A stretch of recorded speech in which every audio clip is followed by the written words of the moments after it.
বহরমপুর পূর্ব ব্লকের গুরুদাসপুর অঞ্চলের হরিশপুর গ্রাম থেকে বহরমপুর বিধানসভার চেয়ারম্যান নারুগোপাল মুখার্জি ও বহরমপুর পঞ্চায়েত সমিতির সভাপতি আইজুদ্দিন মণ্ডলের পরামর্শে এবং বহরমপুর পূর্ব ব্লক তৃণমূল কংগ্রেস সভাপতি বুলবুল শেখের নেতৃত্বে গত পঞ্চায়েত ভোটের বিজেপি প্রার্থী ও বহরমপুর ব্লকের প্রাক্তন যুব বিজেপি সভাপতি প্রতাপ ঘোষ সহ প্রায় 150 কর্মী আইজুদ্দিন মণ্ডল এবং বুলবুল শেখের হাত ধরে তৃণমূল কংগ্রেসে যোগদান করলেন। এই প্রসঙ্গে কি বলেছেন বহরমপুর পঞ্চায়েত সমিতির সভাপতি আইজুদ্দিন মণ্ডল এবং বহরমপুর পূর্ব ব্লক তৃণমূল কংগ্রেস সভাপতি বুলবুল শেখ আমরা দেখব। আজকে গুরুদাসপুর অঞ্চলের হরিশপুর গ্রামে একটা আমাদের নির্বাচনী সভা ছিল। সমবায় সমিতির নির্বাচন আগামী 22 তারিখে আছে, তাকে কেন্দ্র করে আমরা এখানে একটা নির্বাচনী সভা ডেকেছিলাম। এই নির্বাচনী সভায় উপস্থিত হয়ে আমরা মমতা ব্যানার্জির যে সমস্ত উন্নয়ন সেগুলো আমরা তুলে ধরেছিলাম এবং মমতা ব্যানার্জি ও তৃণমূল কংগ্রেসের সাধারণ সম্পাদক অভিষেক ব্যানার্জি যেভাবে উন্নয়ন করছেন, আবাস যোজনা থেকে শুরু করে 100 দিনের কাজ, লক্ষ্মীর ভাণ্ডার, স্বাস্থ্যসাথী, খাদ্যসাথী, পথশ্রী, বিভিন্ন ধরনের উন্নয়ন দেখে এই হরিশপুর গ্রামের বেশ কিছু মানুষ যারা হয়তো বুঝতে পারেননি বিগত দিনে বিজেপি রাজনীতি করতেন, কিন্তু এখন বুঝতে পেরেছেন যে না, মমতা ব্যানার্জি যেভাবে উন্নয়ন করছেন জাতি ধর্ম বর্ণ নির্বিশেষে, ফলে উন্নয়নের স্বার্থে আমাদের মমতা ব্যানার্জি পাশে থাকা দরকার, অভিষেক ব্যানার্জির পাশে থাকা দরকার। সেটা বুঝে এই গুরুদাসপুর অঞ্চলের বিজেপি দলের যুব সভাপতি প্রতাপ ঘোষ, আরো অনেকে আছেন, প্রায় 150 কর্মী আমাদের বুলবুলের নেতৃত্বে গুরুদাসপুর অঞ্চলের অঞ্চল সভাপতি তথা ব্লকের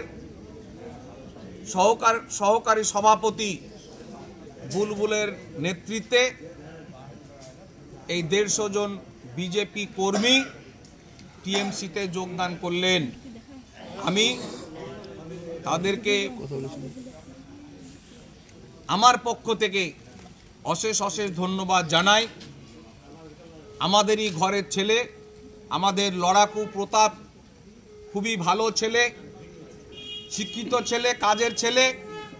আমরাও তাকে কাছে পেয়ে খুব আনন্দিত। আমরা চাই আপনারা আসুন, হাতে হাত মিলিয়ে, কাঁধে কাঁধ মিলিয়ে, দলমত নির্বিশেষে, জাতি ধর্ম নির্বিশেষে কাজ করি। আমরা সমবায় সমিতি যে নির্বাচন, সেখানে ঘুঘুর বাসা আছে, দীর্ঘদিন থেকে সিপিএম পরিচালনা করছে। আমরা আশাবাদী আগামী 22 তারিখের নির্বাচনে এখানেও আমরা জিতব। গতদিন আমরা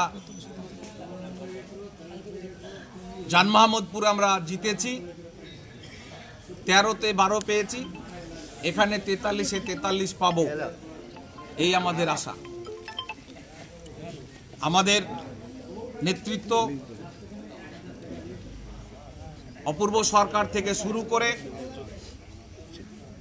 ইউসুফ পাঠানজি থেকে শুরু করে, নারুগোপাল মহাশয়কে শুরু করে আমরা পথ চলা শুরু করেছি বা পথ চলছি, তাদেরকে অনুকরণ করে।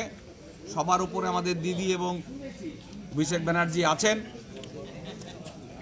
আগামী দিনে আমাদের সংগঠন আরো যেন শক্তিশালী করা হয়, শক্তিশালী করা যায়, তার চেষ্টা আমরা করছি। বুথ সভাপতি থেকে পঞ্চায়েত মেম্বার, পঞ্চায়েত সমিতির কর্মাধ্যক্ষ, এখানে আরও যারা আছেন, সর্বোপরি আমাদের সকলের প্রিয়, আমাদের রাজনীতির অভিভাবক, পঞ্চায়েত সমিতির সভাপতি, পাশাপাশি তিনার যে একটা পরিচয় আছে, সেই পরিচয়টা হচ্ছে যে তিনি সমাজসেবী। তিনি সমাজের মধ্যে থাকেন, মানুষের পাশে থাকেন, কারণ তার মেন নেশাটাই হচ্ছে সমাজের সঙ্গে থেকে মানুষের কাজ করা। তো যাই হোক, এখানে বেশি কিছু বলার নাই, সময়টা আমাদের খুব 3টে থেকে শুরু করে আমাদের 4টের মধ্যে মিটিং করা শেষ করার কথা ছিল। এখানে হরিশপুর গ্রামের তাদের দুধের একটা ব্যবসা আছে, তাদের 5টা বেজে গেলে সেই ব্যবসা তারা শুরু করে। এখানে বেশি কিছু বলার নাই। আমাদের আজকের প্রোগ্রামের উদ্দেশ্যটা হচ্ছে আগামী 22শে ডিসেম্বর মহারাজপুর সমবায় সমিতির যে নির্বাচন আছে, সেই নির্বাচনকে কেন্দ্র করে এই হরিশপুর গ্রামের বিজেপি থেকে বেশ কিছু কর্মী আজকে তৃণমূল কংগ্রেসে যোগদান করবেন। এই যোগদানে আমি আমাদের পঞ্চায়েত সমিতির সভাপতি আজিউদ্দিন সাহেব আছে, তিনার হাত ধরেই হবে। তার আগে দুটো কথা বলি। বিষয়টা হচ্ছে যে সমবায় সমিতির যে আমাদের নির্বাচন আছে, আপনারা জানেন যে 57 বছর ধরে বামফ্রন্ট এই সমবায় সমিতি তাদের দখলে, তাদের নিজস্ব সম্পদ মনে করে কোটি কোটি টাকা দুর্নীতি করেছে। তৃণমূল কংগ্রেসের সৈনিক হিসাবে আমি এটুকুই বলবো যে আমাদের মমতা ব্যানার্জি এবং অভিষেক বন্দ্যোপাধ্যায় একটাই বার্তা দিয়েছেন যে দুর্নীতিমুক্ত সমাজ গড়তে হবে, দুর্নীতিমুক্ত দেশ গড়তে হবে এবং দুর্নীতিমুক্ত সমবায় সমিতি গঠন করতে হবে। এই দুর্নীতিমুক্ত সমবায় সমিতির গঠন করতে গেলে লড়াইটা আমাদেরকে করতে হবে, কারণ যে ওখানে অশুভ শক্তির যে একটা বাসা বেঁধেছে। আজকে গুরদাসপুর বুকে পরিবর্তন একটা ঝড় উঠেছে। এই ঝড়ে আমরা এই সমবায় সমিতি আমরা 43টা সিটের মধ্যে 43টা সিট পাবো, এই আস্থা ভরসা আমরা পেয়েছি মানুষের কাছ থেকে। বিভিন্ন সিপিএম কংগ্রেস থেকে শুরু করে বিজেপি থেকে শুরু করে প্রত্যেকটা মানুষই, আমি প্রত্যেকটা প্রায় বাড়িতে যাচ্ছি, প্রায় গ্রামে আছি, তাদের একটাই বার্তা হচ্ছে যে দুর্নীতিমুক্ত সমবায় সমিতি করতে হবে। আপনারা থাকেন, আমরা আছি, আপনাদের সঙ্গে আছি, লড়াইটা আমরা করবো। অঞ্জলিতে কেনাকাটার শুভক্ষণ। 10 লাখ টাকার গয়না কিনলে মজুরিতে 10,000 টাকা ছাড়। সোনার গয়নার মজুরিতে ব্যাপক ডিসকাউন্ট। এই অফার 29 নভেম্বর থেকে 4 ডিসেম্বর পর্যন্ত। অঞ্জলি জুয়েলার্স, সবার জন্য।